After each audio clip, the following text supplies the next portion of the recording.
నమస్తే మేడం. నమస్తే. మేడం రేపే రాఖీ పౌర్ణమి. సో రాఖీ పౌర్ణమి అనేసరికి ఒక క్యూరియాసిటీ, ఒక స్పెషల్ ఇంట్రెస్ట్ ఉంటుంది. అంటే ప్రత్యేకంగా అన్నా చెల్లెళ్ళ పండుగ, అక్కా తమ్ముళ్ళ పండుగ అని చెప్పేసి. నాకు తెలిసిన రాఖీ పండుగ అంటే రాఖీ కట్టామా, వాళ్ళు ఏమి ఇచ్చారో తీసుకున్నామా, ఆ డే అంతా వాళ్ళతో ఎంత హ్యాపీగా స్పెండ్ చేసామా, ఇంతవరకు నాకు తెలుసు. కానీ యాజ్ ఏ మోటివేషనల్ స్పీకర్గా, యాజ్ ఏ ఫ్యామిలీ కౌన్సిలర్గా, యాజ్ ఏ పబ్లిక్ స్పీకర్గా మీరు చెప్పండి, అసలు రాఖీ పండుగ విశిష్టత ఏమిటి? నిజానికి మీరు చెప్పింది కరెక్టే. ఆ రోజు అలాగే గడపాలి. ఎస్. కానీ గడుపుతున్నారా? ఎంతమంది గడుపుతున్నారు తెలీదు. యా. కొంతమంది అయితే బిఫోర్ డేనే వెళ్తారు, అంటే దూరం నుంచి వచ్చిన వాళ్ళు బిఫోర్ డే వచ్చి ఆ రాఖీ పండగ రోజున ఉండి ఆ మర్నాడు బయలుదేరి వెళ్ళడమా, సాటర్డే సండే కలిసి వస్తే ఇంకో 2 రోజులు ఎంజాయ్ చేయడమా అనేది చూసుకుంటారు. అలా కలిసి ఉండాలి ఒక 2-3 రోజులు, బాగుంటుంది. కానీ ఉండలేకపోతున్నారు కదా, అడ్డమైపోతున్నారు కదా, వాళ్ళ ప్రైవసీకి ఇబ్బంది కలుగుతుంది. వాళ్ళకి రూములు సరిపోవు వాళ్ళ ఇంట్లో. ఆ ఇంట్లో ఉన్న 2-3కి వచ్చిన 2-3కి వంట చేయలేరు, మళ్ళీ కలిసి కూర్చుని మాట్లాడుకోలేరు. ఎందుకంటే ఈగోస్ అడ్డం. ఇవన్నీ ఉండటం వల్ల వెళ్ళలేకపోతున్నారు. దూరం నుంచి అయితే పోస్ట్లో పంపించుకుంటున్నారు.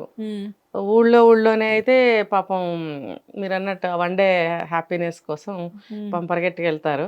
హ్యాపీనెస్ ఎంత దొరుకుతుందో వాళ్ళకే తెలుసు. ఫుల్ హ్యాపీ తీసుకున్న వాళ్ళు ఉండే ఉంటారు. కొంతమంది అక్క చెల్లెళ్ళని ప్రాణంగా చూసుకునే అన్నదమ్ములు ఉన్నారు. పాపం వాళ్ళని అనకూడదు, మహానుభావులు. కానీ ఎంతో కొంత బాధనే మూటగట్టుకుని వెళ్ళే అక్క చెల్లెళ్ళే ఉన్నారు. అలా ఫుల్ హ్యాపీ తీసుకుని వెళ్ళిన వాళ్ళు ఉన్నారు. వీళ్ళు ఎక్కువగా ఉన్నారు. ఎందుకంటే ఒక విషయం చెప్తాను.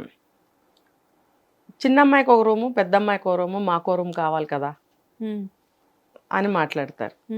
ఉండేవి 2 బెడ్రూమ్లో 3 బెడ్రూమ్లో ఉంటాయి. మరి వచ్చిన వాళ్ళకి ఏమిస్తారు? వచ్చిన వాళ్ళకి 2 అక్క చెల్లెల్ని ఒక రూమ్లో పడుకోబెట్టి, లేకపోతే 2 అన్నదమ్ముల్ని ఒక రూమ్లో పడుకోబెట్టి ఒక రూమ్ ఖాళీ చేయించి అది గెస్ట్లకి ఇవ్వలేరు. ఎలా అసలు? వాళ్ళు ఉండలేరు, వాళ్ళు అడ్జస్ట్ అవ్వలేరు. వాళ్ళకి కావాలి కదా అడ్జస్ట్మెంట్ నేర్పించాల్సింది. ప్రైవసీ అనే వర్డ్ కూడా యూజ్ చేస్తున్నారు. పెళ్లి కాని పిల్లలు కుటుంబం అందరూ కలిసిమెలిసి ఉంటున్న సమయంలో ప్రైవసీ ఎందుకు? ఆ ప్రైవసీయే కదా కొంపలు ముంచుతుంది. అది తెలిసి అంటున్నారా, గొప్ప కోసం అంటున్నారా, తెలియక అంటున్నారా, వాళ్ళకే తెలియాలి. అలాంటప్పుడు చుట్టాలు ఈ విషయాన్ని విన్న తర్వాత వెళ్తారా ఎవరన్నా? నిజమే. అత్తమామల్ని ఇంట్లో పెట్టుకుని చూసుకోమంటే కూడా ఇదే సమాధానం చెప్తున్నారు. తలా ఒక రూమ్ కావాలి కదా, అన్ని రూములు లేవు కదా. మరి ఏం చేస్తారు? చుట్టాలు రావద్దా? అలా కాదు.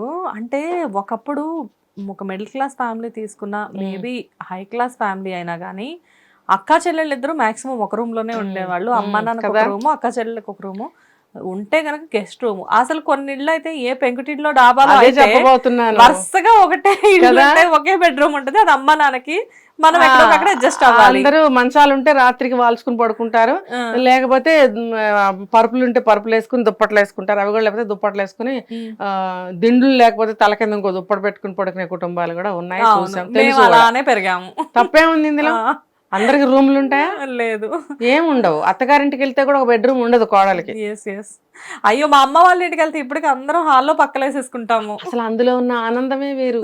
అందరు కూర్చుని తినడం, అందరు కూర్చుని సొలగవర్లే అనుకోండి, అర్ధరాత్రి వరకు మాట్లాడుకోవడం ఎంత బాగుంటుంది. అసలు గుండెలు నిండిపోతాయి. అసలు అప్పుడే 1 గంట అయిందా, 2 అయిందా, ఎలాగో తెల్లారిపోతుందిలే, ఏం పర్వాలేదులే, కాసేపు కబుర్లు చెప్పండి అని ఇంకా మాట్లాడుకుంటారు.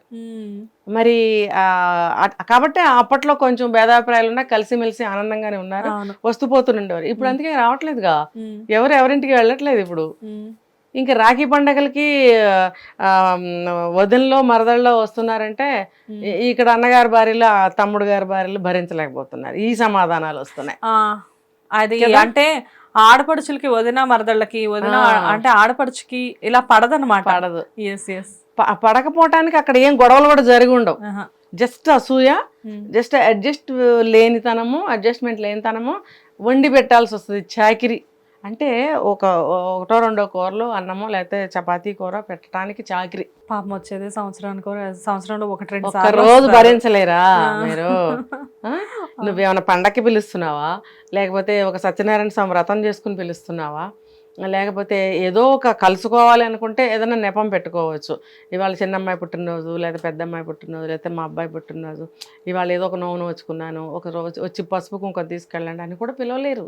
అమ్మో ఇప్పుడు అవి చాలా పెద్ద విషయాలు, చిన్నయే జరగట్లేదు, ఇప్పుడు ఇవన్నీ ఎక్కడ జరుగుతాయి? జరగవు.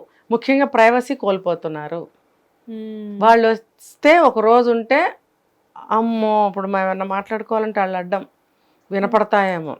ఇప్పుడు మేము ఫలానా చోటకి వెళ్ళాలి, ఇప్పుడు వాళ్ళు ఉన్నారు ఇంట్లో, ఎలా వెళ్ళాలి? వాళ్ళు ఉంటే ఎలా వెళ్ళాలి?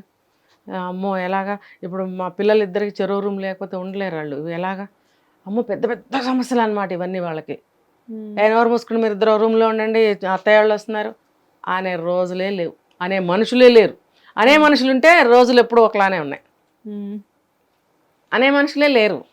ఇంకా ఆ పిల్లలకి ఎలా వస్తాయండి ఇలాంటి సాంప్రదాయాలు కానీ, అభిమానాలు కానీ, ప్రేమలు కానీ? అంటే ఇక్కడ నేను ఒక విషయం చెప్తాను మీకు.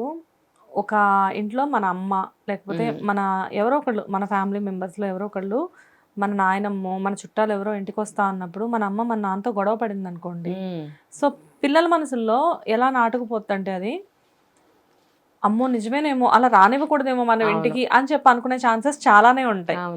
ఇది అంటే చిన్నప్పటి నుంచి మనం పిల్లలకి ఏవైతే నేర్పిస్తున్నామో పెద్ద అయిన తర్వాత, వాళ్ళ మ్యారేజ్ అయిన తర్వాత అదే అప్లై అవుతుంది. అంటే గోడ కొడితే బంతి మనకి మొహానికి తగులుతుంది వచ్చి.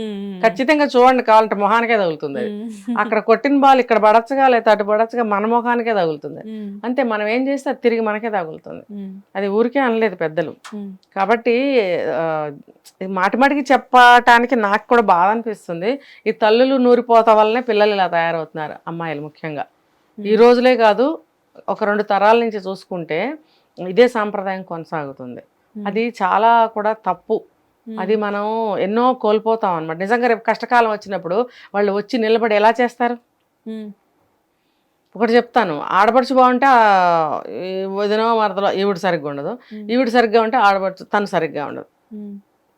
ఒకళ్ళు బాగుంటే ఒకళ్ళు బాగోరు, ఒకళ్ళు మంచి వాళ్ళు అయితే ఒకళ్ళు మంచిగా ఉండలేకపోతున్నారు. అది వాళ్ళ మూడ్ స్వింగ్స్ అర్థం కాదు, లేకపోతే ఇంకోటో అర్థం కాదు. చాలా ఫ్యామిలీస్ లో నేను చూస్తూ ఉంటాను, అప్పుడు దాకా బాగానే ఉంటారు, నిజంగానే ఏదైనా అవసరం వచ్చింది అంటే అదే టైంలో వాళ్ళు ఎందుకు గొడవలు పడతారో, పైకి ఎవరు గొడవలు పడరు, కోల్డ్ వార్స్ జరుగుతూ ఉంటాయి. అదే అర్థం కాదు ఎందుకు జరుగుతున్నాయి ఈ వార్స్ అంటే. గిట్టంతనము, అసూయ, ఈవిడికి నేను చెయ్యాలా. ఇంకొకటి ఏంటంటే ఆడబడుచు అయితే గౌరవించాలా, ఆవిడ మనిషి కాదా, ఆడది కాదా అని మాట్లాడే వాళ్ళు ఉన్నారు. ఓకే, అంటే పెద్దవాళ్ళు పెట్టిన కొన్ని సాంప్రదాయాలు వి షుడ్ ఫాలో కదా. ఇప్పుడు నువ్వు నీ పుట్టింట్లో అంతే కదమ్మా, అంతే కదా, నేను నా పుట్టింట్లో ఇంతే కదమ్మా. అది ఎవరు ఆలోచిస్తున్నారు? ఇప్పుడు కొంతమంది ఆడపడుచులు ఉన్నారనుకో, వచ్చారనుకో, గబగబా కలుపుగోలుతనంగా వచ్చి ఏమన్నా చైనా అనటమో లేకపోతే చేస్తారు. నలుగురు ఉన్నప్పుడు పని బర్డేనే కదా. అలాగే వీళ్ళు కూడా అక్కడికి వెళ్ళినప్పుడు చేస్తారు. కొంతమంది అలా కాదు, కూర్చుని దర్జాగా చేయించుకుంటుంటారు, ఎన్ని రోజులు ఉంటే అన్ని రోజులు. అప్పుడు ఈవిడ చచ్చిపోతుంది అనమాట చేయలేక. అలాంటి సందర్భాల్లో భయపడిన అర్థం ఉంది. అలాంటి సందర్భాలు లేకపోయినా కూడా భయపడుతున్నారు. ఇప్పుడు మా ఆడపడుచులు వచ్చి చేయకపోయినా వాళ్ళు వచ్చినా వీళ్ళే చేయటం, వీళ్ళు వాళ్ళ ఇంటికి వెళ్ళినా వీళ్ళు అక్కడ చేయటం అనే సాంప్రదాయం ఉంటుంది. అప్పుడు వెళ్ళలేరు, రాలేరు, రెండు కూడా భరించలేరు వీళ్ళు. అలా ఉండకూడదు. ఆడబడుచు అయినంత మాత్రాన ఏముందమ్మా, కలిసిమెలిసి ఉండాలి. అంటే అసలు ఆవిడ ఎటువంటిది అని తెలుసుకోవడానికి నువ్వు మొదటి రోజు నుంచి ప్రయత్నమే చేయరు కొంతమంది. చేయనప్పుడు ఆడబడుచు ఎలాంటిది నీకు ఎలా తెలుస్తుంది? ఒక దీని మీద ఒక వీడియో కూడా చేసాం మేము, మంచి ఆడబడుచు చెడ్డ ఆడబడుచు అని చెప్పి చేసాం. అయితే వీళ్ళది ముందు తెలుసుకోవాలి, ఈవిడ నేచర్ ఏంటి, ఈవిడ పద్ధతి ఏంటి అని తెలుసుకుని ట్రీట్మెంట్ ఇవ్వాలి. చెడ్డదనుకో దూరంగా ఉండు, మంచిదనుకో కలుపుకో, నీకు లాభమే కదా. కానీ ఆ ప్రయత్నాలు చేయరు. కష్టంలో ఉన్నప్పుడు మాత్రం వీళ్ళు వచ్చి ఆదుకోవాలని చూస్తుంటారు.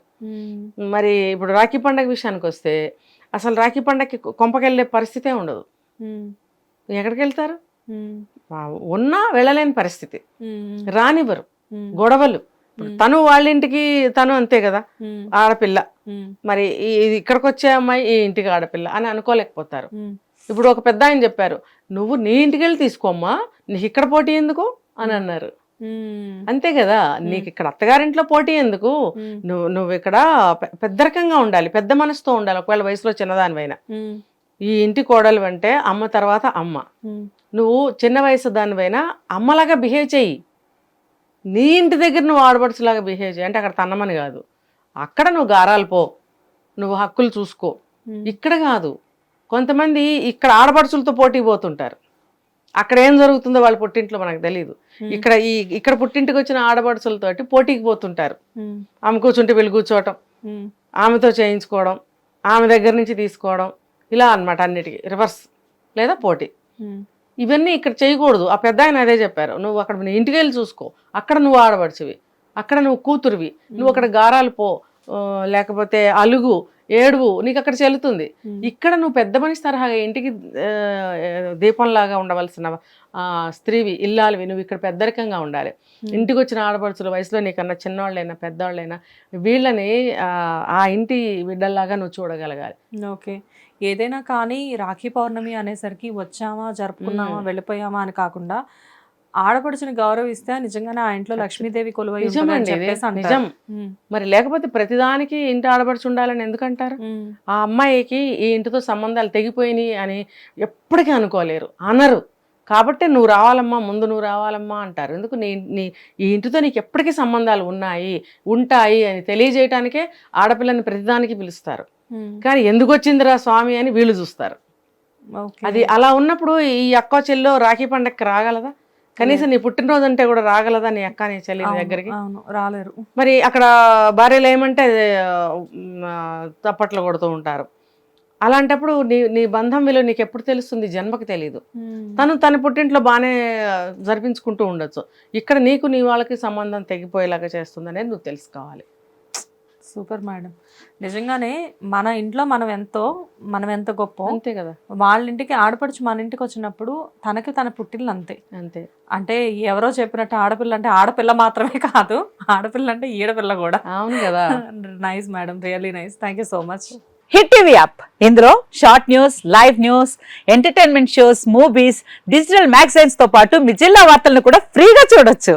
ఇంకెందుకు ఆలస్యం, వెంటనే హిట్ టీవీ యాప్ ని డౌన్లోడ్ చేసుకుని ఫ్రీగా ఎంటర్టైన్మెంట్ పొందండి. Hit TV app. Hit TV app. Please download hit TV app. Hit TV app ని ఫ్రీగా డౌన్లోడ్ చేసుకుని ఎంజాయ్ చేయండి. మీకు నచ్చిన ఎంటర్టైన్మెంట్ కోసం హిట్ టీవీ యాప్ ని ఫ్రీగా డౌన్లోడ్ చేసుకుని ఎంజాయ్ చేయండి. హిట్ టీవీ యాప్ ని డౌన్లోడ్ చేసుకుని ఆస్వాదించండి, ఆశీర్వదించండి. ఇంతమంది సెలబ్రిటీలు హిట్ టీవీ యాప్ ని డౌన్లోడ్ చేసుకోండి అని చెప్తున్నారంటే ఎంత మంచి యాప్ ఆలోచించండి.